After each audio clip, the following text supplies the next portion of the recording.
It is the Coral Sea, late morning. A vast expanse of turquoise and sapphire blue, stretching to a hazy horizon. Here, a white sailing catamaran drifts without purpose, her twin hulls steady, her shadow a fleeting stain sliding over the vibrant, living reef below. From the air, she appears serene, a perfect picture of leisure. But on deck, an unnerving stillness reigns.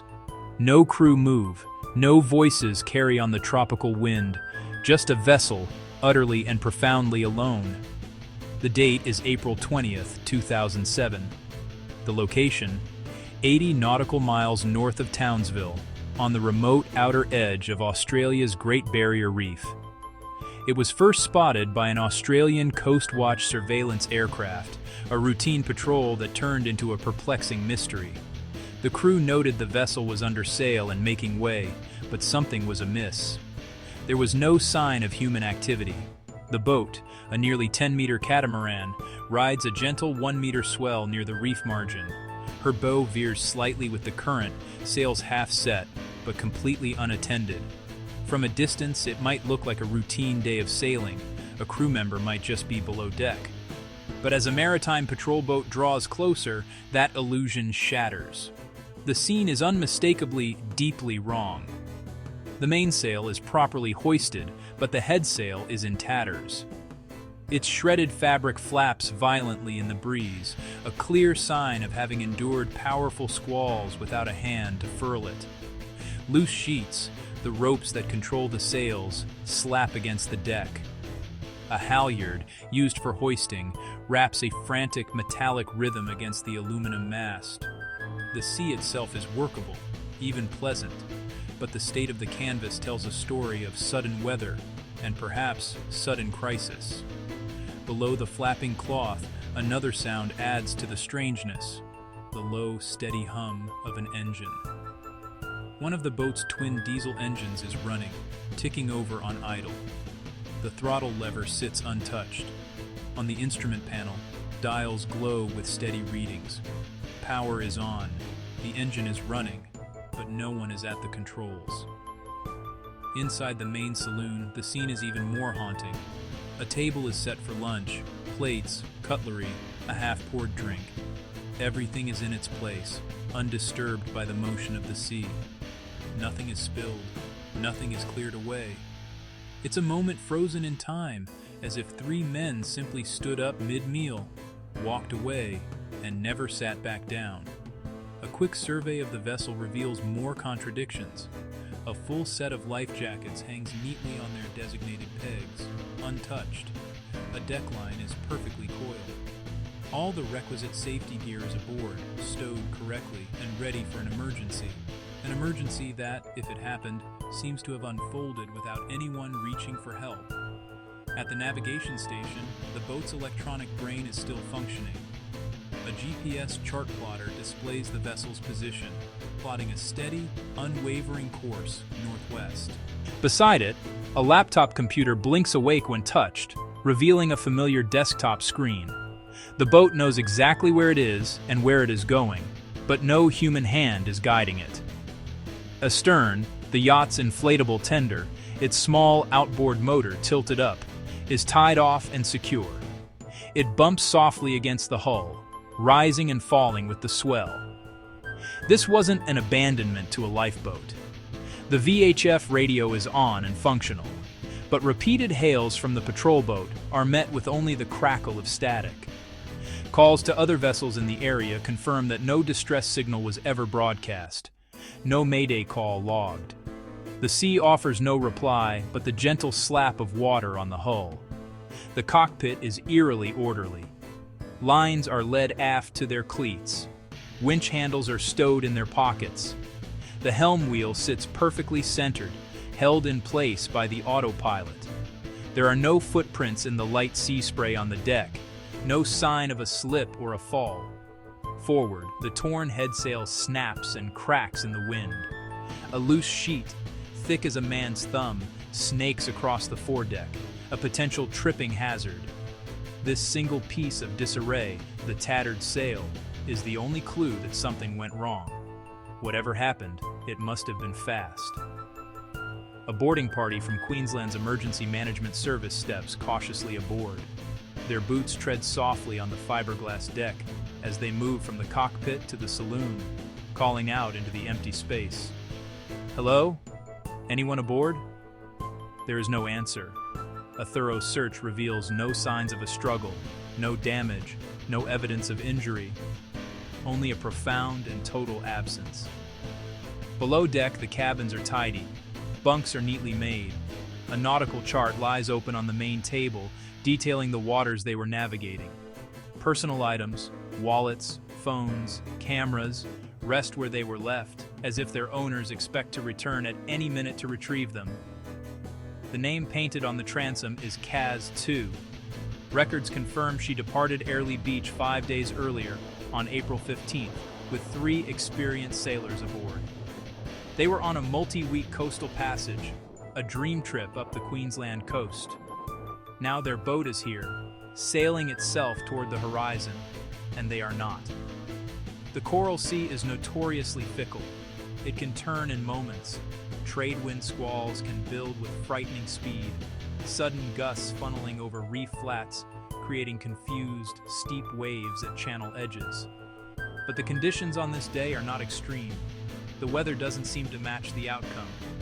The mystery of the Kaz 2 only deepens. 3 men set out on a routine voyage. Their yacht runs on intact, provisioned, and eerily silent, a ghost ship on a digital course. Every piece of evidence points to a sudden, inexplicable event. What could possibly tear 3 sailors from their vessel in the middle of the ocean, leaving everything behind? And why did no one and nothing return? EXT. Whitsundays. Marina. Morning. 5 days earlier, April 15th, Airlie Beach. Skipper Derek Batten, with Peter and James Tunstead, cast off aboard the 12-meter catamaran Kaz 2. A coastal hop, island to island, coffee on the rail, a camera on the cockpit table. Forecast, light to moderate. In the Coral Sea, that can change in minutes. Through the Whitsundays and north, toward Townsville. A text here, a casual radio call there. Nothing alarming. By midweek, whitecaps, sails reefed. A sloppy quartering sea builds across the beam. A surveillance crew films the catamaran. No one waves back. The yacht holds a steady course, alone.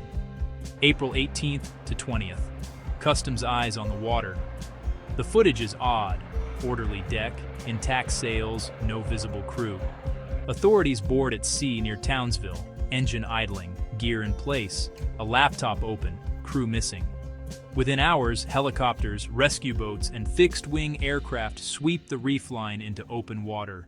The search for 3 sailors begins. April 20th, 2007. In the vast expanse of Australia's Coral Sea, a surveillance aircraft spots something unusual. A 12-meter catamaran, the Kaz 2, is adrift. Sails are up, but it's moving erratically, clearly unmanned. When authorities board, they find a scene frozen in time. A vessel in perfect working order, but with its 3-man crew vanished without a trace. In Kaz 2, day. Inside, mugs, a half-eaten meal, a laptop still running. A camera holds the last recorded moments of the crew. The engine is idling. The GPS is plotting a steady course. Everything appears normal, except for the profound, unsettling silence. On screen, the footage reveals a peaceful, ordinary day. Trolling lures stream astern as one man fishes.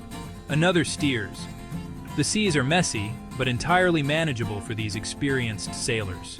There is no hint of distress, no sign of the disaster that is about to unfold. EXT cockpit. Day outside, investigators piece together the clues. A sheet snags on the deck. A fishing line whips in the wind.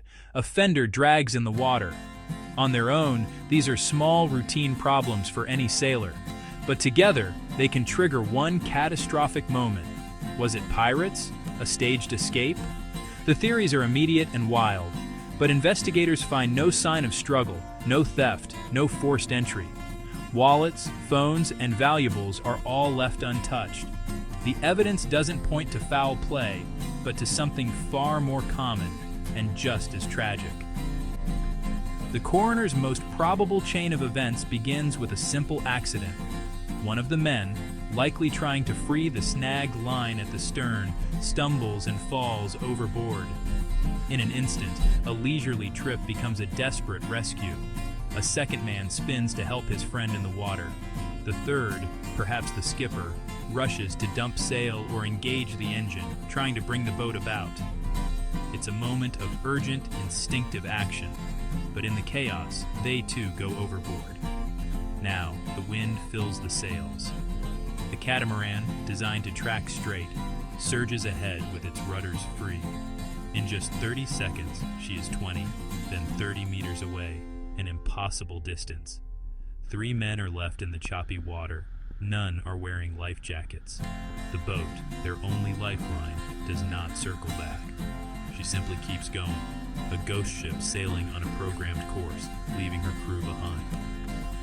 The coroner's conclusion is chilling in its simplicity. It wasn't a conspiracy or a mystery for the ages, but a forensic, evidence-led reconstruction of a fatal cascade. A small mishap, a series of urgent rescue attempts, and the unforgiving physics of wind and current. A tragic accident at sea.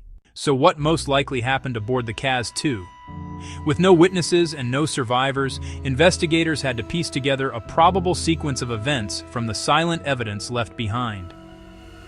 The Queensland State Coroner's inquest in 2008 concluded that a tragic, cascading series of accidents was the most plausible explanation. It wasn't a single catastrophic failure, but a chain reaction of seemingly minor mishaps that led to disaster. The theory begins with one of the men, likely James Tunstead, at the stern of the catamaran. He may have been attempting to free a snagged fishing lure or a trailing line that had become tangled.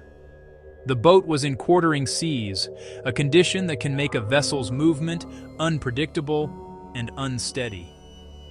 In this vulnerable position, a sudden lurch of the boat could have easily caused him to lose his balance and fall overboard into the turbulent water. Seeing his brother in distress, Peter Tunstead would have rushed to help. This is where the situation likely escalated. Without a moment to think, he may have dived in to attempt a rescue, a common but dangerous reaction. The third man, Derek Batten, would have been left to manage the boat alone. He might have tried to lower the sails or turn the large catamaran around. But with the engine idling and a sail still drawing wind, the unmanned vessel would have started to accelerate, quickly sailing away from the 2 men in the water. The cruel physics of the sea are unforgiving. A catamaran, like the Kaz 2, even at a slow speed of 3 to 5 knots, moves much faster than the average person can swim, who might manage 1 or 2 knots at best. The gap would have widened in seconds, making a return to the boat impossible. The coroner ruled their deaths as a result of this tragic accident, a stark reminder of how quickly a routine day at sea can turn fatal.